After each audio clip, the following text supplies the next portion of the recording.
philosophical food for the soul. In today's segment, we are focusing on the question of civil disobedience. Resident Boise State University professor Stuart Gardner defines civil disobedience as breaking the civil law for the sake of what you would consider to be a higher law. For today's segment, we took to the streets to find out how the public defines civil obedience and civil disobedience. This is what they had to say.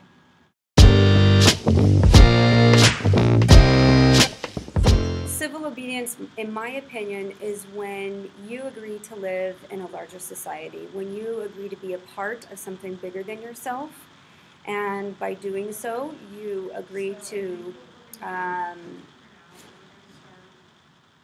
laws and standards that society deems the fairest and the healthiest and the safest. People breaking the laws. Okay, so why might someone, do you think, might someone be civilly disobedient? I think there's lots of factors that can do this. Whether they grew up in an affluent, city, or how their family raised them. If there's any traumatic events that happen to them. I would say that civil disobedience is breaking the civil law for the sake of what you consider to be a higher law. Let's go over what a few philosophers have thought on this topic and see how they have developed over time. For the ancient perspective, Socrates. Socrates was one who engaged in civil disobedience himself when he was told by the city to quit practicing philosophy. He didn't go against the city because he disliked the city. On the contrary, he felt his duty to the city was to share his philosophy, and in order to do that, he had to be civilly disobedient and break the law. That resulted in his death, and he accepted that. Locke.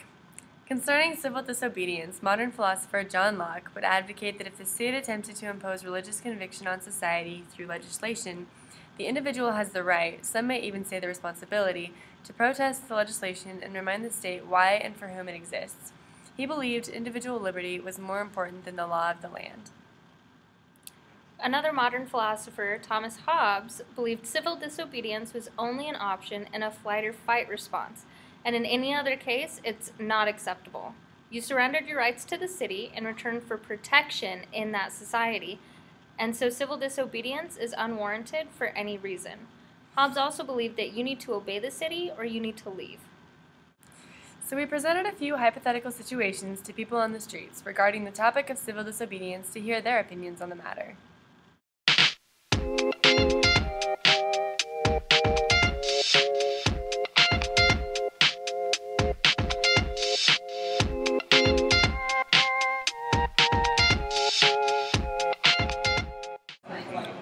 Doubt it. You wouldn't expect them? Nope. Why not? Just because typically the people that have anything over, 10 rounds or whatever, usually probably enjoy their guns very much and are not wanting to give them up. I don't think it'd be justified, but in their mind it might be. Kind of just depends on perception.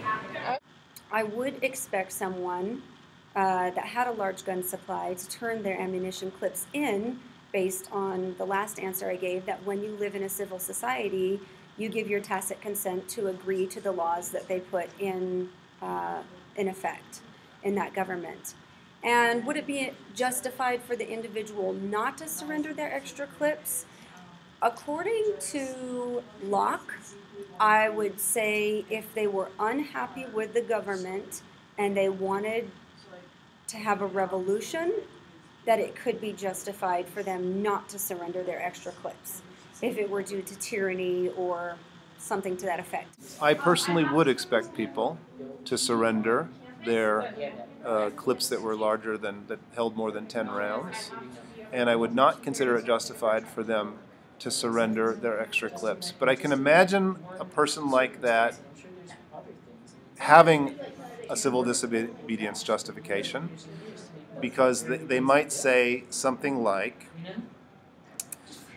the Second Amendment to the Constitution allows for allows for the right to keep and bear arms, and they understand that to be necessary to defending against tyranny, and the law in question they would understand as an effort to impose tyranny somehow. right? Maybe this is just the first step to the confiscation of all guns, which would allow the government to tyrannize over all the people. And so they would argue that the higher grounds of the principles of the Declaration of Independence, liberty, the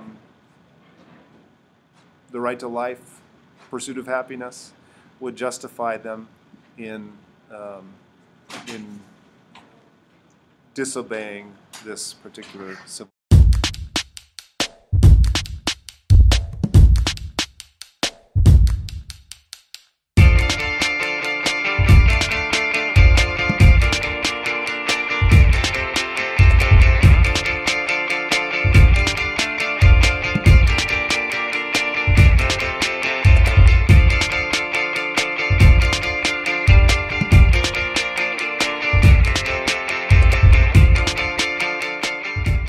So, placed in this situation, do you think you would break the law and risk trouble with the law?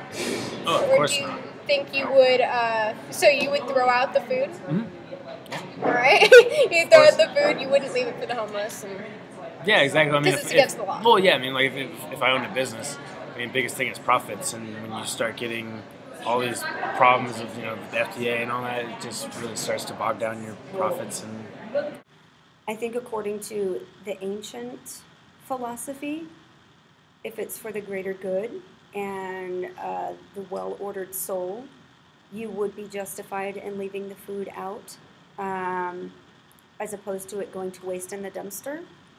I think the modern perspective is really about utility, and even though it's not for the greater good, the higher order of your soul, it's actually far more useful to feed people and keep them in good health than to throw away the food and let it decompose in a dumpster.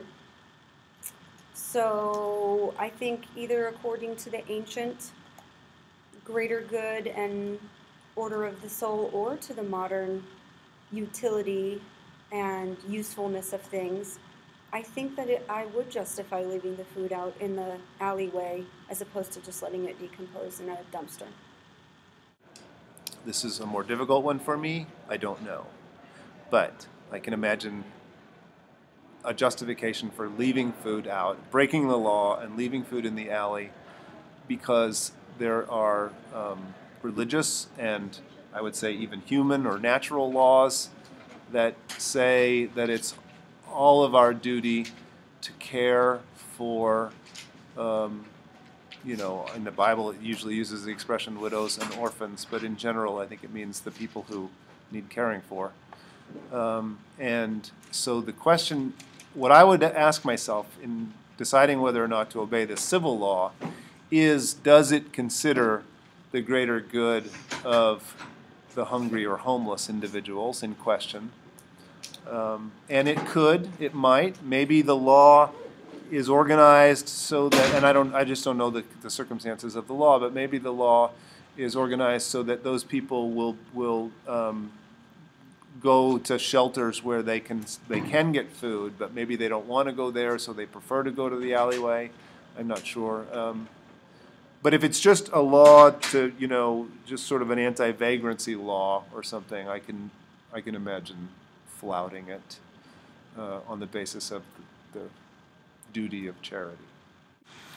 Well, that was really interesting. It seems like a lot of people seem to have very strong opinions as to whether civil disobedience is just, and they vary in their opinion depending on the situation.